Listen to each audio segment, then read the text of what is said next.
Assalamu alaikum warahmatullah. The king had a tailor design his shirt.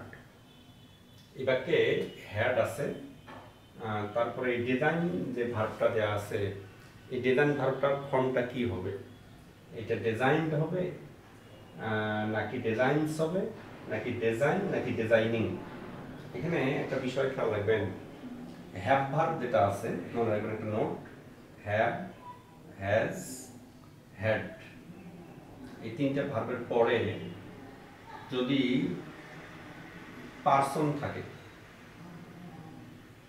Plus verb base form হবে।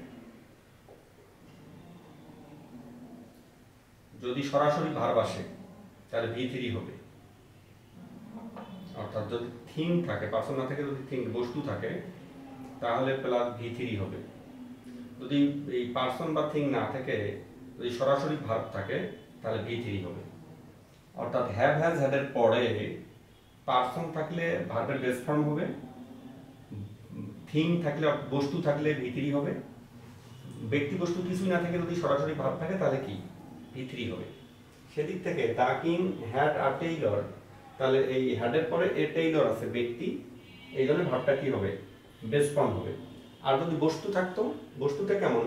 বস্তুটা হলো এখানে যদি হতো দ্য কিং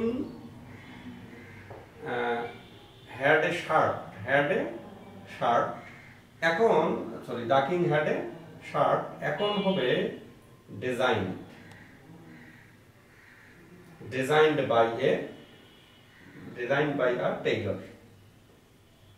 তখন ডিজাইনড হবে যখন এখানে এর শার্ট এই থিং হবে, বস্তু হবে। আশা করছি হ্যাড দেখলেই আর V3 দেখাবেন না সবসময়, এটার পরে কিন্তু ভার্বের বেস ফর্ম বসতে পারে।